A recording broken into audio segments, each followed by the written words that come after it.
دنیا کی کہانی ایک عجیب داستان ہے، جس کی زبانی بیان ہوتی ہے اسی کے مطلب کی ہو جاتی ہے۔ یہ بہت ہی لمبی کہانی ہے اور یہ کہانی ہمیں ہنساتی بھی ہے اور رلاتی بھی۔ یہ ہمیں جوش بھی دلاتی ہے اور ہمیں ڈراتی بھی ہے۔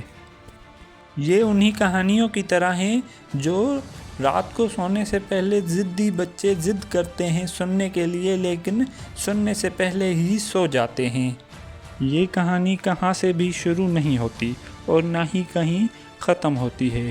اس کہانی میں بہت سارے ایسے قصے ہیں جو کہ ہمیں فکشن لگتے ہیں لیکن وہ سچے ہیں، اور بہت ساری ایسی باتیں بھی ہیں جو کہ صرف مزے کے لیے بتائی گئی ہیں لیکن ہم انہیں سچ مانتے ہیں۔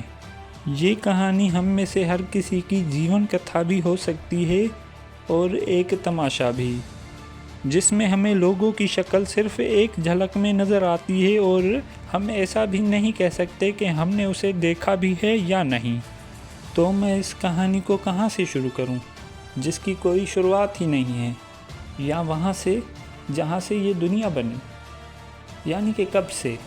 ہم بچوں کو یہ بات تو ضرور بتاتے ہیں کہ خدا نے اس زمین کو بنایا، لیکن کب اور کیسے بنایا یہ ہم نہیں بتاتے، کیونکہ ہمیں خود ہی یہ معلوم نہیں ہے کہ یہ زمین آخر کیسے بنی۔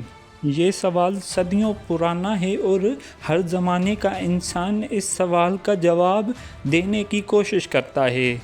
ہر وقت کے جو عظیم دماغ والے لوگ ہوتے ہیں وہ اپنی کم علمی چھپانے کے لیے ایسی بہت ساری کہانیاں بنا دیتے ہیں جیسے خدا نے ان کے سامنے ہی اس زمین کو بنایا ہو۔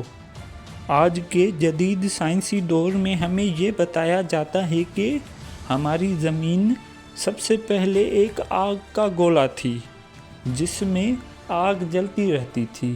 یہ وہ آگ نہیں تھی جو کہ ہمارے گھروں میں چولہوں پر جلتی ہے، نہ ہی یہ وہ آگ ہے جو کہ ہمارے دلوں میں جلتی ہے اور جلا کر راکھ کر دیتی ہے۔ خیر یہ تو حقیقت ہے کہ ہماری زمین واقعی ہی ایک آگ کا گولا تھی۔ اس کا ایک اور ثبوت یہ بھی ہے کہ ہماری زمین پر پہاڑوں پر ملنے والا لاوا جو کہ کسی بھی وقت پھٹ کر باہر آ سکتا ہے، اور چشموں میں سے پھوٹ کر نکلنے والا پانی بھی اسی آگ کی وجہ سے ہی ہے۔ اس کے علاوہ ہزاروں نہیں بلکہ لاکھوں ایسے آگ کے گولے ہمارے آسمان میں پھیلے ہوئے ہیں جو کہ سائز میں بھی ہماری زمین سے سینکڑوں گنا بڑے ہیں، اور ان کے اندر ہماری زمین سے بھی بہت زیادہ پہلے سے آگ جل رہی ہے اور اب تک نہیں بجھ رہی۔